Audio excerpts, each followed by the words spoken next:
Today we're going to be talking about vibe coding, a groundbreaking approach where AI-driven large language models handle most of the coding for you. We'll explore how vibe coding got started, how it works, why it's shaking up software development. Without further ado, let's get started.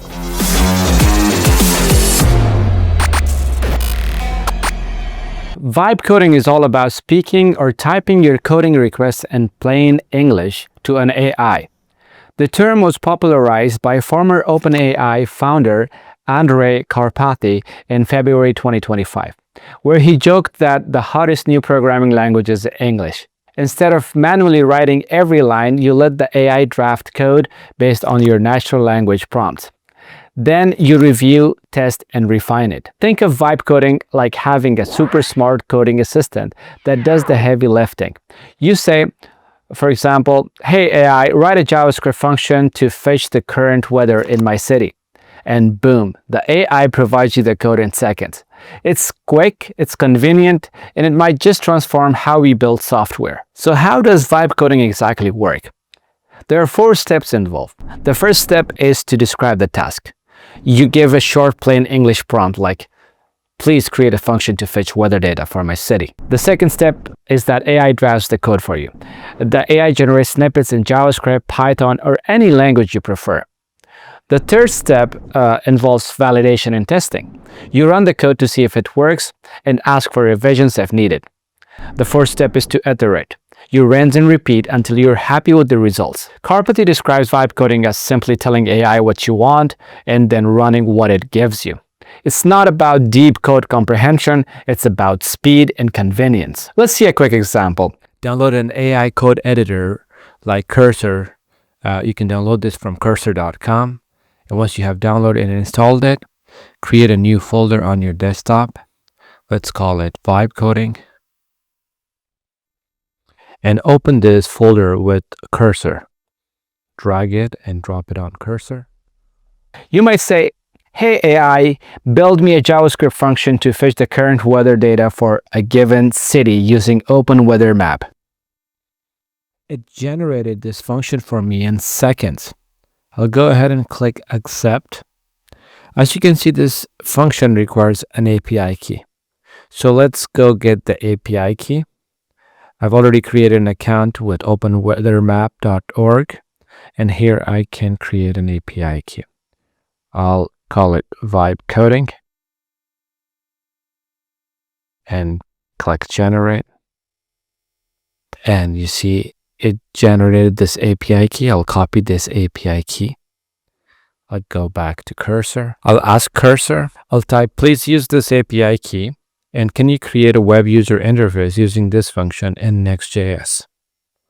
Let me click send. It responded with, "I'll create a beautiful weather interface using Next.js, Tailwind, CSS, and Daisy UI." And now it's creating all the pages for me. You see, it is generating, it's still generating, and it has edited 2 files, added 153 lines of code. Let me go ahead and accept this change. As you can see, it created all these files. It forgot to create the package.json file so that I can install and run the script. So let's go back. We can go back in time to restore this checkpoint. So it will revert back to only this function, right? Then now over here, I'll change this. It is auto selected. I'll change this model to be thinking model and select the Cloud 3.7 Sonnet. And maybe I'll refine this language a little bit. I'll say, "Can you using this function?" And if I do add, I can select which file I'm talking about. And now let me click send. Now it's going a little bit further. It's creating the component and it's still generating it. It's creating the card weather display component, and now it's doing all the CSS. Still working. Now see, it went ahead and created the package.json file for this project this time. It's even going one step further to add the README file, and it's providing instructions on how to install and run this project. It's providing you with this command. I can click on run. It runs the command for me in the terminal, installing all the dependencies. Let's run the code by starting the development server. So this is what it has developed. And here's what you could get. It feels strange because I know how to develop some of these things, but even if I were to do it myself, it would have taken me a lot more time to develop this, but it did it for me in just a few minutes. This is great. Now you would test this in your environment, confirm it retrieves the correct data. So I can search for a city, like for example, New York, and it is showing me this beautiful card with the current weather, date, wind, humidity. Let me try another city like Sacramento. And you're done. That's vibe coding in a nutshell. So why does vibe coding matter?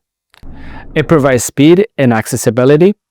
Beginners can spin up prototypes without deep programming knowledge. It provides reduced learning curve. Instead of mastering every syntax rule, you just describe what you want. There's a growing popularity. More startups and solar developers are jumping on board, generating code bases that are largely AI created. According to some tech journalists, vibe coding has potential to empower non-experts to create personalized software. It's even been called software for one, because you can build super specific apps without hiring a full development team. What are some potential pitfalls and controversies around vibe coding? A lack of deep understanding. Relying too heavily on AI can lead to missing subtle logic errors. Maintenance challenges. If you don't understand the code base, debugging or extending it could be tough. Ethical concerns. AI might use copyrighted snippets or hallucinate data. Limited originality. Critics argue that AI may just reproduce patterns it has already seen. Remember, if AI makes mistakes or introduces a security flaw, that's on you to catch. AI doesn't replace human judgment, especially for production-level software. Always test thoroughly. In conclusion, vibe coding is a revolutionary shift, making software development more accessible and faster than ever. But it also raises questions about code quality, security, and our growing reliance on black box AI models. As amazing as AI can be, we still need skilled developers to review and maintain the code. Thanks for watching. If you found this video helpful, hit that like button and subscribe for more AI and coding tutorials. Let me know in the comments, would you trust vibe coding for your next project? Until next time, happy coding.